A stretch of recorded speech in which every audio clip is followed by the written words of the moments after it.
करके जैसे ही जब पार्वती ने जन्म लिया उसी समय पर्वत पे समस्त प्रकार की सुख संपदाएं छा गई और सब सुख छाने से वहां पर अरे सोय है सेलो गिर जागृह आए और जिन जैन राम भगति के पाए नारद समाचार सब पाए पोत कही तब जो है सती ने अपना शरीर त्याग करके दूसरा जाकर के हिमाचल राज के यहाँ जन्म लिया। और जैसे ही उन्होंने जन्म लिया उसका समाचार नारद जी को पता चला कि जगत जननी माता ने जो है पृथ्वी पर जन्म ले लिया है। तुरंत जो है वहां पर पहुंचते हैं हिमाचल के घर।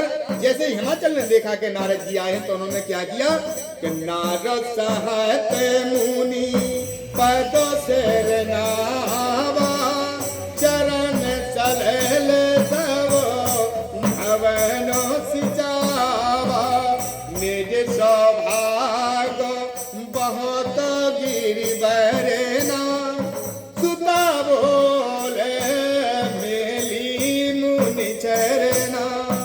तुरंत जो है हिमाचल ने मुनि नारद जी के चरणों में प्रणाम किया और अपने भाग की बढ़ाई की, क्योंकि जब आपके घर बिना बुलाए संत या ब्राह्मणों का आगमन होना शुरू हो जाए तो समझ लेना कि हमारे ऊपर प्रभु की कृपा। क्यों कि अभ्य मोय भरोसा हनुमंता बिन हरि कृपा मिले नहीं संता। क्योंकि जब तक परमात्मा की कृपा नहीं होती तब तक आपके घर में विप्र और संतों का आगमन नहीं होता है। यहाँ पर हिमाचल ने सोचा कि आज हमारे घर संतों का आगमन हुआ है और संतों का आगमन हुआ इसलिए क्योंकि तीनों लोगों की जो है जगत जननी माता पार्वती ने जन्म लिया है। तो जो कर पत्नी समेत हिमाचल ने मुनि के चरणों का वंदना की, उनके जो है चरण पखारे, चरण लेकर के वो जल पूरे घर में जो है छिड़काया और उसके बाद पार्वती को लेकर के मुनि के चरणों में डाल दिया। और हर किसी को अपने बच्चे के भविष्यवाणी जानने की जो है इच्छा बनी रहती है। कोई महात्मा आते हैं तो कहते हैं हे महात्मा जी हमारे बच्चे का भविष्य तो कैसा है। यहाँ पर हिमाचल ने भी सोचा कि क्यों ना मैं जो है मुनि को अपनी कन्या का भविष्य दिखाऊं। तुरंत जो है हिमाचल और मैंने हाथ जोड़ करके नारद जी के सामने खड़े हो गए और कहने लगे कि तिरकाल गो शर्वगो तुम्हा और गति सर्वत्र तुम्हार और कहो सुता के दोष गुणा मुनि पर हृदय विचारो सियावर राम राम राम जय जय राम जय सिया राम। तुरंत हिमाचल ने जाकर के नारद जी के चरणों में प्रार्थना की और कहा कि हे ऋषिवर आप त्रिकालज्ञ हैं, आप तीनों कालों का जानने वाले हैं, इसलिए आप मेरी पुत्री के गुण और दोष के बारे में बताइए कि जो है इसका आगे भविष्य कैसा होगा।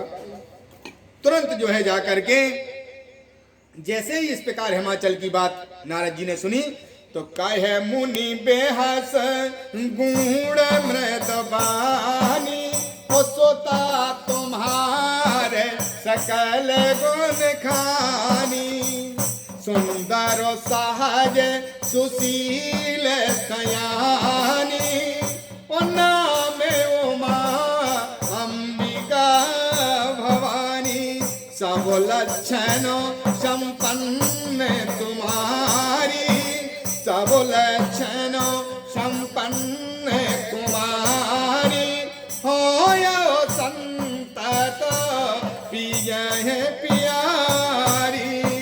नारद जी ने कहा तुम्हारी जो पुत्री है वो समस्त गुणों की खान है, समस्त गुणों की भंडार है और सुंदर है, सुशील है और ये हमेशा सब लक्षणों से संपन्न है और ये हमेशा अपने पति को प्यारी होगी। हिमाचल और मैना कहते हैं कि हे मुनिवर आपने जो है सब गुण ही गुण बता दे, कुछ अवगुण भी है क्या इसके अंदर? आपने इसके सब गुणों की ही व्याख्या की है, क्या इसके अंदर कुछ अवगुण भी हैं? शंकर भगवान कहते हैं कि अवगुण कुछ थोड़ा सा अवगुण है। क्या इसमें गुण तो भरे हुए हैं, कैसे कि सदा अचलो यही सोमरो, अरे सदा अचलो यही करो वह बाता, वो यही तेजसो पे यही पीतु माता, यही करो नाम सुमरे संसारा, वो निज क्रिय चढ़याही पति बेत सुधारा। बोले इसके माता पिता की जो पहचान होगी इसी पुत्री कैसी होती। कभी कभी क्या होता है कि कभी माता पिता की वजह से पुत्र की पहचान होती है, और कभी कभी जो हमारे पूर्व जन्म के कर्मों द्वारा जो हमें संतान प्राप्त होती है, उस संतान के द्वारा कभी कभी माता पिता का नाम रोशन होता है, कभी माता पिता के द्वारा पुत्र का नाम रोशन होता है, और कभी पुत्र के द्वारा माता पिता का नाम रोशन होता। यहाँ नारद जी कहते हैं कि हे हिमाचल, हे मैना, आपका जो नाम इस जग में जो विख्यात होगा वो आपकी पुत्री के वजह से ही होगा। तो उन्होंने कहा कुछ अवगुण, बोले अवगुण एक है क्या कि अगुण अमान माता पिताहीना उदासीन संशय सब छीना, जोगी जटल अकाम मन और नगन मंगल भेद, वस स्वामी असो कहे मिलो परिहस्त असुरे। नारद जी बोले सब गुण से संपन्न तुम्हारी पुत्री है, पर सिर्फ एक अवगुण है कि इसको जो पति मिलेगा वो जोगी है, जटल है, अकामन है, आलसी है, अमंगल भेष वाला है, नग्न वेश धारण करता है, भिखारी है। इस प्रकार का पति तुम्हारी पुत्री को मिलेगा। और जैसे ही ऐसी बात सुनी, तो ऐसी बात जब सुनी तो क्या है कि मैना और हिमाचल ये दोनों तो दुखी हुए, लेकिन पार्वती जी प्रसन्न हुई। क्या? और सोन मुनि गिरा सतो जिय जानी, दुखी दंपताई उमा हर्षानी। उस समय दोनों माता पिता दुखी हुए, लेकिन उमा प्रसन्न हुई, लेकिन इस भेद को कोई नहीं जान पाया। क्यों सब जो है, सबका जो है नारद के ऊपर निशान था, और नारद जो है नेत्र बंद करके इस प्रकार की बात सुना रहे थे, तो ये भेद नारद जी ने तक भी नहीं जाना। क्या? नारदाहु यह भेद न जाना, दसायक समझिए बेलगाना, सकल सखी गिरजा गिरि मैना, कुल को शरीर भरे जल नैना, होय नम्रखा देवरी सिभाखा, उमा तो बचन हृदय धरि राखा। इस प्रकार से पार्वती तो मन में प्रसन्न हुई, क्योंकि वो चाहती थी कि मुझे शंकर भगवान ही द्वारा मिले, इसलिए तो उन्होंने शरीर त्यागा। पार्वती जी को पूरा विश्वास हो गया कि अगर नारद जी ने कहा है तो मुझे शंकर भगवान पति के रूप में ही मिलेंगे, और इस प्रकार का जो स्वरूप है वो शंकर भगवान के अलावा और किसी का नहीं है। इसलिए उन्होंने सोच लिया कि पति के रूप में मुझे शंकर भगवान ही प्राप्त होंगे, इसलिए उमा प्रसन्न है, बाकी परिवार के सब लोग दुखी हैं कि इतनी सुंदर मेरी पुत्री, वैसे इस प्रकार का वर मिलेगा, धन्य विधाता। तब उन्होंने, पार्वती ने कहा कि शंकर भगवान जो है नारद जी के वचन झूठ नहीं हो सकते, और यहाँ पर माता पिता भी सोचते हैं कि नारद के वचन झूठ नहीं हो सकते। पार्वती भी कहती हैं कि नारद के वचन झूठ नहीं होंगे, शंकर भगवान पति के रूप में प्राप्त होंगे, और यहाँ माता पिता सोचते हैं कि नारद जी के वचन झूठ नहीं होंगे, अर्थात मेरी पुत्री को इस प्रकार का नमन जो है अमंगल भेषधारी और जटल अकाम पति ही प्राप्त होगा।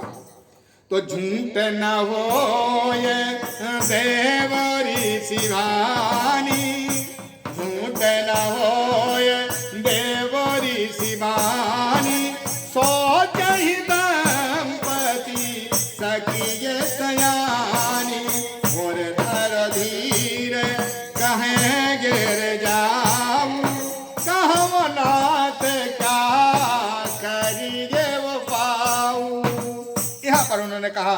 देव ऋषि, क्योंकि वो देव जो है ब्रह्मपुत्र हैं, अगर इन्होंने कहा तो बात झूठी नहीं हो सकती। यहाँ पर मैना और गिरजा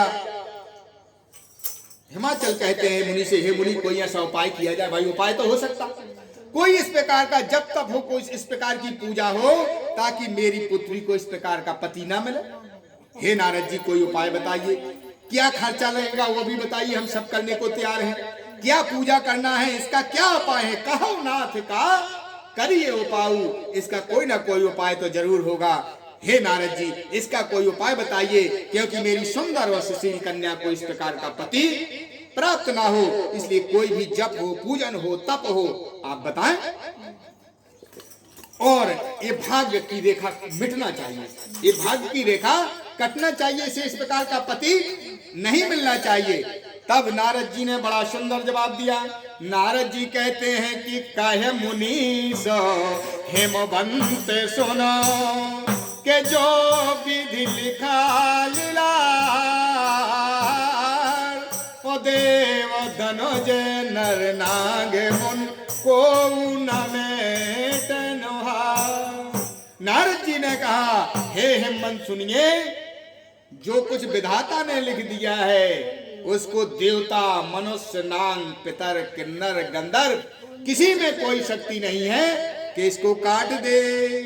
बोले तो कोई ना कोई उपाय और कुछ होना चाहिए।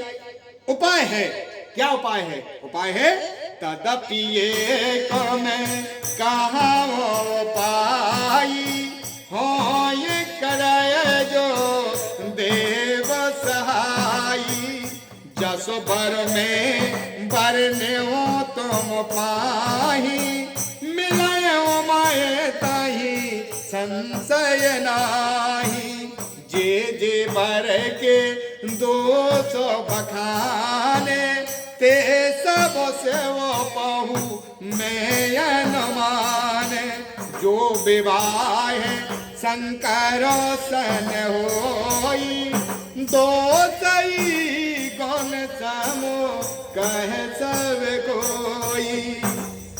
यहाँ पर नारद जी कहते हैं उपाय एक है। क्या उपाय है? उपाय एक है कि जो मैंने, भाई इसको जो मैंने वर के लक्षण बताए वो तो इसको मिलेंगे 100%, इसमें कोई दो राय नहीं, वो मिलेंगे। लेकिन ऐसे गुण किसमें है? शिव है, शिव माने कल्याण। ऐसे गुण शंकर भगवान में है, वो अगर शंकर भगवान के साथ इसका विवाह हो जाता है तो अवगुण भी गुण में बदल जाएंगे, अर्थात जो दोष है दोष भी गुणों में परिवर्तित हो जाएंगे। क्यों? जिस प्रकार सूर्य की किरणें अच्छी और बुरे सब जगह पड़ती हैं लेकिन सूर्य को कोई दोष नहीं देता है, जिस प्रकार गंगा में अच्छा बुरा सब बहता है लेकिन गंगा को कोई दोष नहीं देता कि सब है वो कि शोभे अरो अशोभे सलेलो सब वही, और सॉरी सरी को अपनी तन कहे। गंगा में अच्छा बुरा सब बहता है लेकिन उसे कोई अपवित्र नहीं कहता है। क्यों? कि समरत का हो नहीं दोष गोसाई, और रवि पावक सुर सर किए नाई। जो समर्थवान होता उसको कोई दोष नहीं देता। जिस प्रकार सूर्य की किरणें हर जगह पड़ती लेकिन कोई दोष नहीं देता उसे, अग्नि में अच्छा बुरा सब जलता है लेकिन उसे भी कोई दोष नहीं देता। और इसी प्रकार गंगा नदी है। तो यहाँ पर नारद जी कहते हैं कि अगर तुम्हारी पुत्री तप करे, अगर तुम्हारी पुत्री तप करती है तो पति के रूप में उसे शंकर भगवान मिल सकते हैं। क्यों? कि शंभु सहजो समरथ भगवान, ओ यही विवाह सब विधि कल्याण, जो तप करे कुमार तुम्हारी, तो भावी में तो शिकायत पुरारी। और अगर तुम्हारी पुत्री तप करती है तो शंकर भगवान पति के रूप में इसे अवश्य प्राप्त होंगे, क्योंकि हमारे परिवार पर, हमारे घर में कभी किसी प्रकार की जो विकराल समस्याएं आ जाती हैं और शंकर भगवान की जब आराधना करते हैं तो भावी में शिकायत पुरारी, एक से एक बड़ी बड़ी व्याधियां, बड़ी बड़ी